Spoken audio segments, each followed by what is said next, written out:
मंडळी, आज आपण उपवासाला खाण्यासाठी हलके फुलके कुरकुरीत राजगिरा लाडू बनवून घेतलेत. अगदी साधी सोपी रेसिपी आहे. कुणीही घरी अगदी सहज हे लाडू बनवू शकतात. इथे आपल्याला गुळाचा पाक सुद्धा तयार करायचा नाहीये, त्यामुळे अगदी सहज आपण हे लाडू बनवू शकतो. लाह्या बनवण्यापासून ते लाडू बनवण्यापर्यंत संपूर्ण कृती मी या व्हिडिओमध्ये दाखवली आहे. काही छोट्या मोठ्या टिप्स सुद्धा मी या व्हिडिओमध्ये दिलेल्या आहेत, त्यासाठी व्हिडिओ शेवटपर्यंत पहा. चला तर वेळ न घालवता पटकन रेसिपीला सुरुवात करूयात. तर सर्वात आधी मी कढई गॅसवरती ठेवली आहे. कढई आपल्याला जाड तळाचीच घ्यायची आहे. आता सर्वात आधी आपण ह्यामध्ये शेंगदाणे भाजून घेणार आहोत.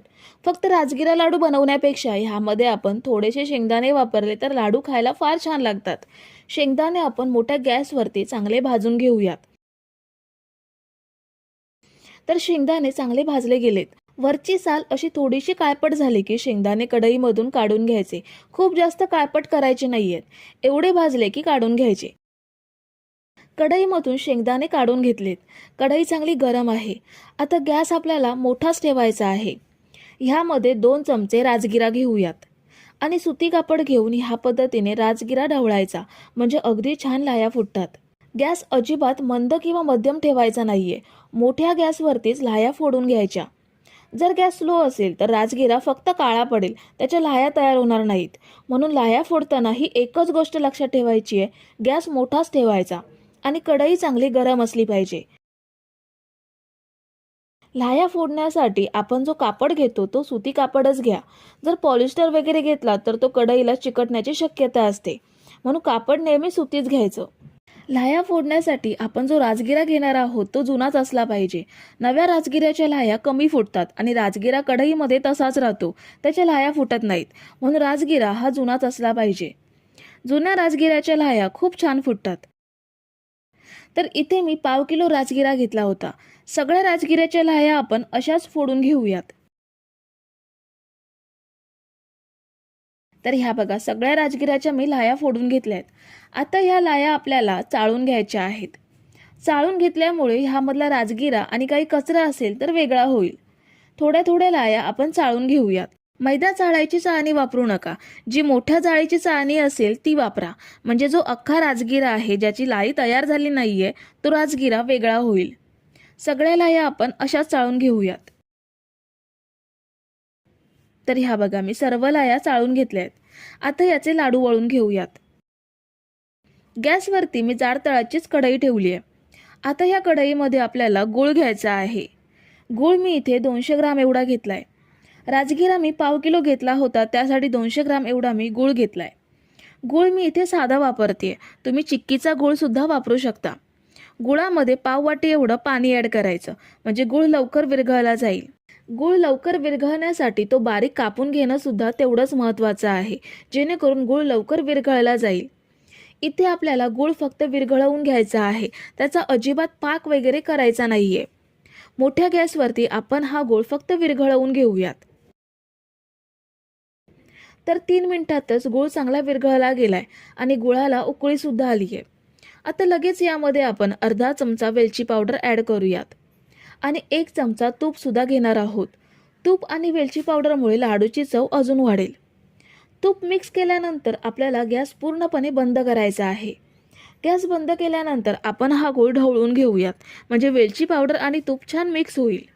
वेलची पावडर आणि तूप मिक्स केल्यानंतर ह्यामध्ये भाजलेले शेंगदाणे ॲड करूयात आणि राजगिऱ्याच्या लाह्या सुद्धा ह्यामध्ये ॲड करायच्या आहेत. आता हे सगळं साहित्य आपण गुळामध्ये व्यवस्थित मिक्स करून घेणार आहोत. इथे एक गोष्ट लक्षात ठेवा, गूळ विरघळल्यावरती गॅस बंद करूनच शेंगदाणे आणि लाह्या ॲड करायच्या. सगळं व्यवस्थित मिक्स केल्यानंतर कढई आपण प्लॅटफॉर्मवरती घेऊयात. साधारण 1 ते 2 मिनिटं जाऊ द्यायची. 2 मिनिटंच थंड करून घ्यायचं. संपूर्ण थंड केलं तर लाडू वळले जाणार नाहीत. आता हाताला पाणी लावून घ्यायचं आणि लाडू लगेच वळून घ्यायचे. आपण तिळाचे लाडू वळताना जसं हाताला पाणी लावून घेतो, सेम तसंच राजगिरा लाडू वळताना सुद्धा हाताला पाणी लावून लाडू वळून घ्यायचे.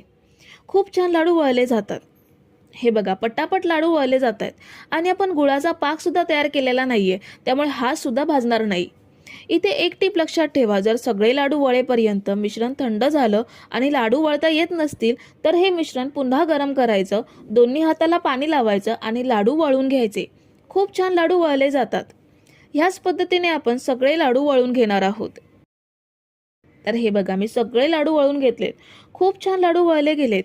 मार्केटमध्ये जे राजगिरा लाडू मिळतात ते एकाच साईजचे गोल गरगरीत लाडू साच्यामध्ये बनवलेले असतात. मी इथे हाताने लाडू वळून घेतलेत, त्यामुळे मार्केटसारखे गोल गरगरीत दिसले नाहीत, तर ही चवीला मात्र अप्रतिम लागतात. एक लाडू मी तुम्हाला तोडून दाखवते. गरम आहे म्हणून लगेच 2 भाग झालेत. थोड्या वेळाने हा लाडू चांगला कुरकुरीत होईल.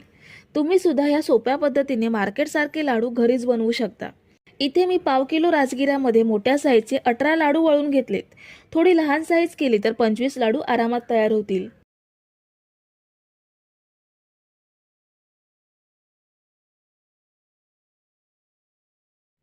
तर सर्वात आधी आपण एका खोलगट पॅनमध्ये 2 वाटी शेंगदाणे घेऊयात.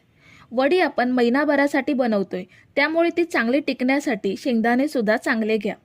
खराब शेंगदाणे निवडून बाजूला काढा. आता हे शेंगदाणे आपण मध्यम आचेवरती चांगले भाजून घेऊयात. शेंगदाणे खूप जास्त करपवायचे नाहीयेत. यांची सालं अगदी सहज निघतील एवढे भाजून घ्यायचे.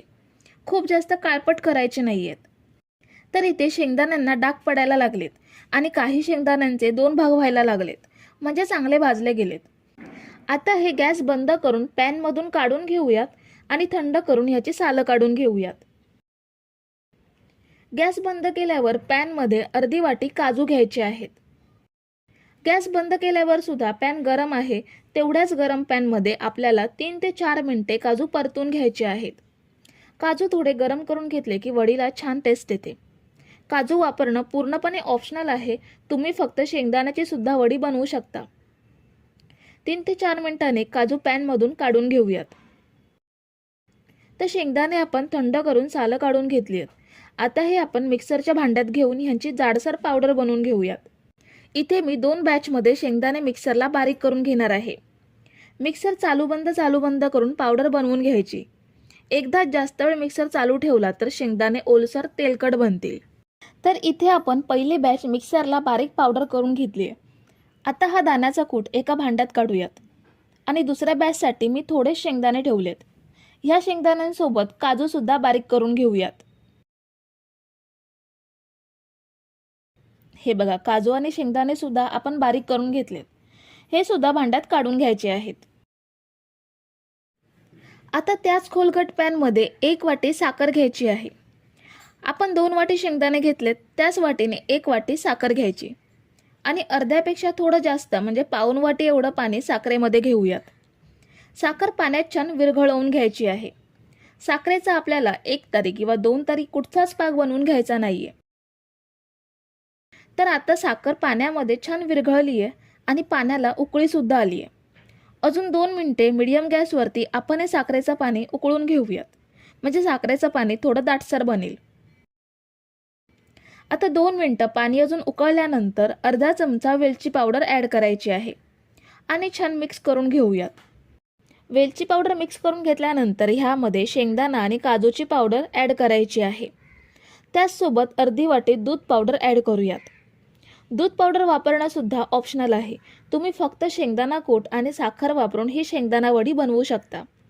हे सगळं साखरेच्या पाण्यात छान मिक्स करून घ्यायचं आहे. तुम्ही जर इथेपर्यंत रेसिपी बघताय तर तुम्हाला एक विनंती आहे की व्हिडिओला एक लाईक जरूर करा. मिक्स करून घेतल्यावर आपल्याला हे सगळं मिश्रण एका प्लेटमध्ये काढून घ्यायचं आहे. इथे मी एका प्लेटला आधीच तूप लावून घेतलंय. ह्यामुळे वडी अगदी सहज प्लेटपासून वेगळी होईल. ही प्रोसेस तुम्हाला आधीच करून ठेवायची आहे, म्हणजे मिश्रण प्लेटमध्ये लगेच सेट करता येईल. आता हे मिश्रण ह्या प्लेटमध्ये काढून घेऊयात आणि छान सेट करून घ्यायचं आहे. चमच्याने सेट करून घेऊ शकता किंवा वाटीच्या प्लेन तळाने अशा वाटीने घट्ट दाबून मिश्रण प्लेटमध्ये सेट करून घेऊ शकता. सेट करून झाल्यावर आपण हे फक्त 10 मिनिटे थंड करून घेऊयात.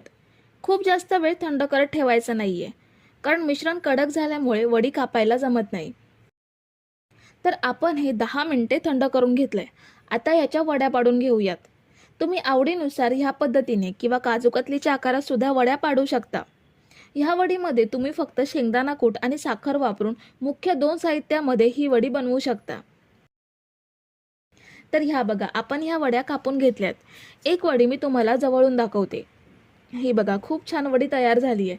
एकदम मस्त खुसखुशीत, अगदी तोंडात टाकताच विरघळेल अशी वडी तयार झाली आहे. ही वडी तुम्ही 1 ते 1.5 महिना सहज साठवून ठेवू शकता.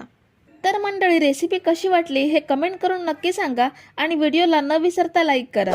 रेसिपी तुमच्या मित्रमैत्रिणींसोबत शेअर करा आणि चॅनलला सबस्क्राईब केलं नसेल तर लगेच सबस्क्राईब करून घ्या. थँक्यू.